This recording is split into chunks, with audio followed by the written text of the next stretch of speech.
Hello, everyone, all four of us. But we will get this on here and hopefully be able to show you some things. So I'm not going to take a lot of time because it's not really hard to get to. But do you see my screen? I didn't share that yet, did I? Okay, I got to share my screen.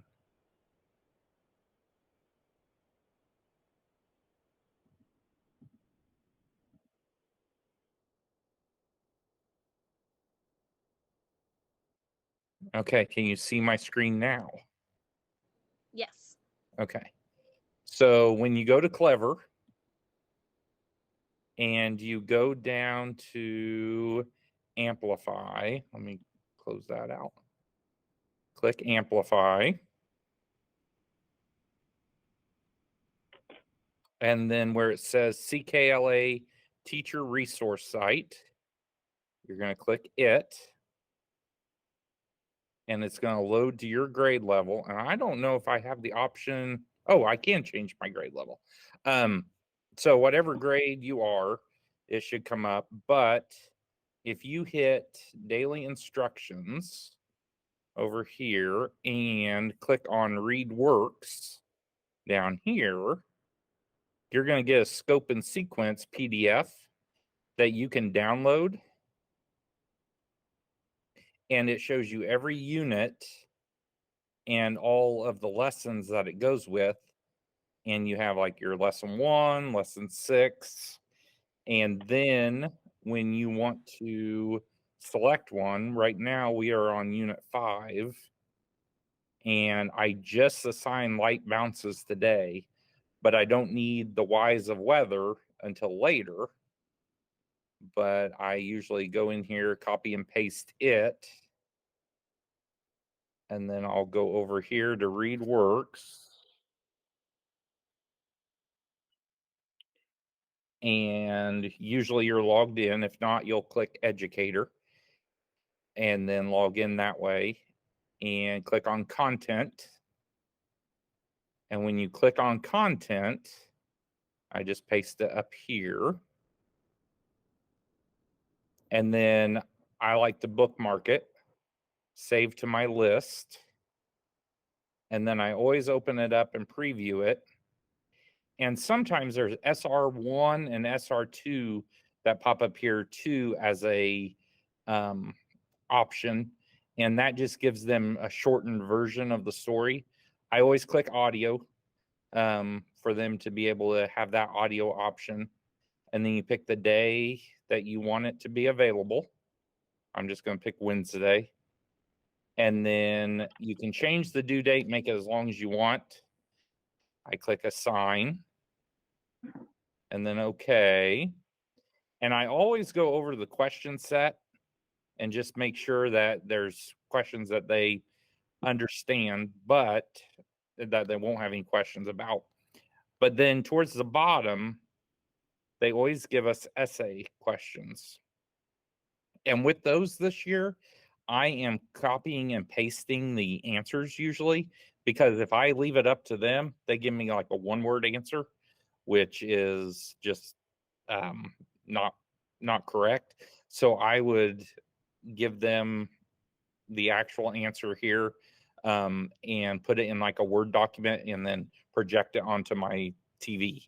And then I usually give them like our writing time in order to do it. Now, I don't give it to them at first because I want them to read the question and kind of think about their answer in their head, and then they'll copy down what I have. So you could do either version of that. And then that also sometimes goes as a reading test, since CKLA doesn't have like a normal weekly reading test or whatever. So, and that kind of gives them 2 freebie points there.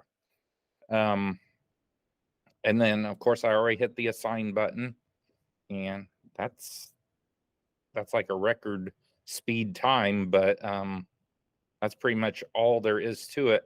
There is also an express, which is just a shorter version of the questions on ReadWorks. But other than that, are there any questions or anything? Jenny, I'm sorry that's only like 6 minutes long, but there's not a whole lot of steps to go through to get there. Does anybody want me to like go back through and do that again? Well, the nice thing about you recording this is, somebody can watch your video and pause it while they go through the steps. So Yeah. the video is very valuable. So I know it's not a 45-minute presentation, but it doesn't really take 45 minutes to get through, but it's helpful, and I feel like it's a good thing to use for the ReadWorks.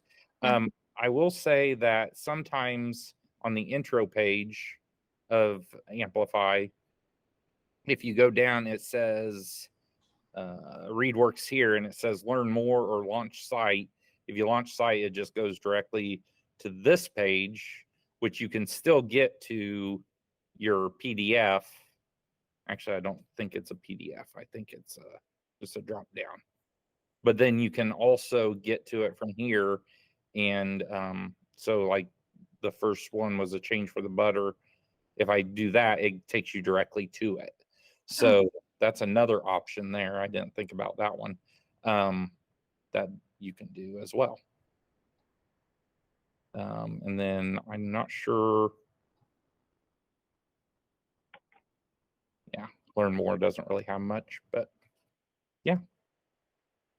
So thank you. It's nice it ties those two tools together. Yeah.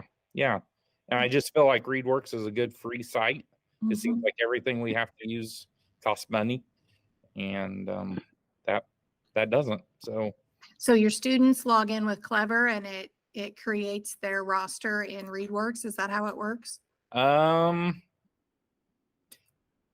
No, I'm glad you brought that up. No, there is, if you go to class admin, I'm glad you said that. There is a class code that it gives you. So when my kids go there for the first time, they enter this class code. I think they can, if I remember right, they do log in with Google. Yeah. But then I think they have to type this code in to get on your roster. Okay. Yeah, I was in a first grade classroom today, but they were using Prodigy, and some of the kids had not been in yet. They clicked on a link in Clever for Prodigy, but it prompted for their Google login. So I bet it's exactly the same. Yeah. And that the Google login is a pain in the butt at the beginning of the year. Yes. But once you have it there, it's good. Well, and if any students ever get that prompt to enter a phone number, that's something we can help with. I know, but you can only shut it off for 10 minutes. We have to synchronize our time. So what Rebecca and I did is we went and visited classrooms. That's what, yeah. Because I was working with Jason, and that was really hard remotely because I was busy when he wasn't, and then vice versa. And I could only get one or two kids in at a time. Yeah, it's best if we come visit and do it. Yeah. So I just wish we could shut it off for longer than. I agree. I do too. Would help you guys out tremendously. It surely would. Yeah. But yeah, we're more than happy to come and help teachers. But yeah, so that class code you have to. So I don't think it's all through Clever. I think they still have to do that. But there is. Oh, and a weird thing is if you go to ReadWorks through Clever, you can't do. Let me change this to an assignment.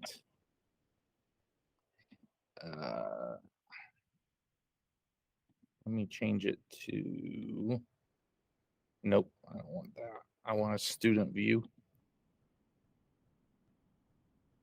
Hang on. There it is. So when you go through Clever, you cannot, and they give you this at the beginning. So if you don't know or if they have no clue what their vocab word is, they've heard it before or whatever, they just have to drag these somewhere in order to click done. And then you go to vocabulary activity. These don't save, but they're kind of nice for them to do. And then on the question part, you have split screen here. They might have fixed it, but I remember seeing that if you go through Clever, they don't get the split screen. But if you just go to Safari and type in readworks.org, then you do get the split screen. It's really weird, but I feel like this is the best version of it because it gives them what iLearn looks like. So they have the story, the reading passage over here, and then they have the questions over here instead of having to go through and do the passage and then go over the question and then go back to the passage. They can come up here to that split screen and see everything the way they need to. And I think that's really good practice for them to be able to see what's going to look like on iLearn. It's good to know. So, but yeah, now they might have fixed it. I don't know, but I don't know why it would not show the split screen on going through Clever in the ReadWorks app on Clever, but I don't know. Really weird. It is weird. So any questions? Anything that I missed that you guys can think of? No? I learned something new today. I appreciate it. What'd you learn? I learned how Amplify and ReadWorks were connected. Oh, okay. You didn't know any of that? I did not. I rostered. That's my extended. Well, yeah. So now I get to actually deep dive and see how you're using the programs. Yeah.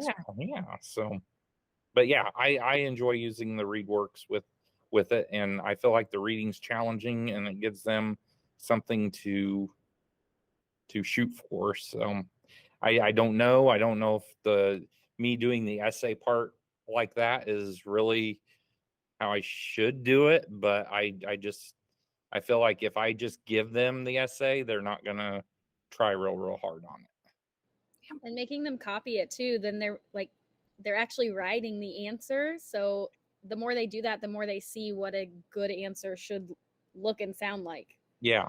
So I think having them write that is definitely a good idea.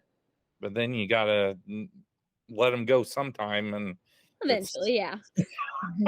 Definitely good, like at the beginning, kind of as a, what do you call it, a scaffold, and then work your way back as the year goes on.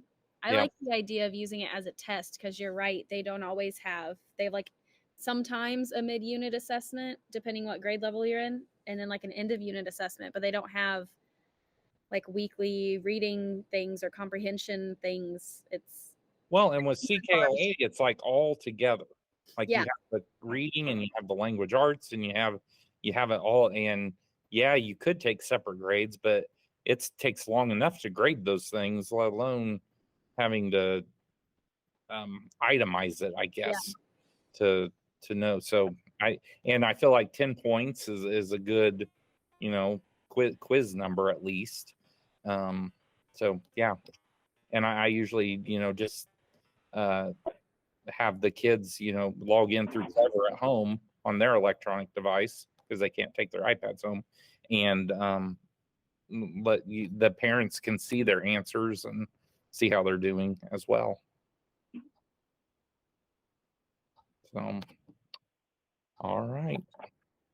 Thanks, Jason. You're welcome. Any other questions? Jason.